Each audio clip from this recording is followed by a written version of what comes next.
સુરત શહેરના Udhna railway station પર રવિવારે પરપ્રાંતિયો વતને જવા માટે ટ્રેનની વાટ માટે તડકામાં 2 કિલોમીટર સુધી ઊભા રહ્યા. કેટલાક મુસાફરો બેહોશ થયા, કેટલાક લોકો પાણી માટે લૂંટફાટ કરી તો કેટલાકના વિડીયો સોશિયલ મીડિયામાં ભારે વાયરલ થયા, જેને લઈને ઉધના રેલવે સ્ટેશન પર આજે ગઈકાલની ઘટનાથી ખળભળાટ મચતા ઘટના બાદ રેલવેના ઉચ્ચ અધિકારીઓ તાત્કાલિક દોડી આવ્યા. સુરક્ષા વ્યવસ્થા પર ઉઠ્યા ગંભીર સવાલો. મુસાફરોમાં ભયનો માહોલ. હાલમાં તંત્ર સજાગ. સમગ્ર ઘટનાને લઈને તપાસ શરૂ કરવામાં આવી. અધિકારીઓ દોડતા થયા. સુરક્ષા વ્યવસ્થા પર સવાલો ઉઠતા હાલમાં તંત્ર સજાગ થઈ ગયું છે. જવાબદારો સામે કાર્યવાહીના સંકેત. ઉધના રેલવે સ્ટેશન પર વધારાની સુરક્ષા અને તાકીદના પગલાં. રેલવે તંત્રની તાત્કાલિક બેઠક. કડક નિર્દેશો જારી.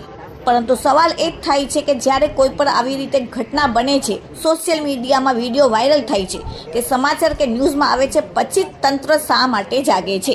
Bureau report, daily India TV, Surat.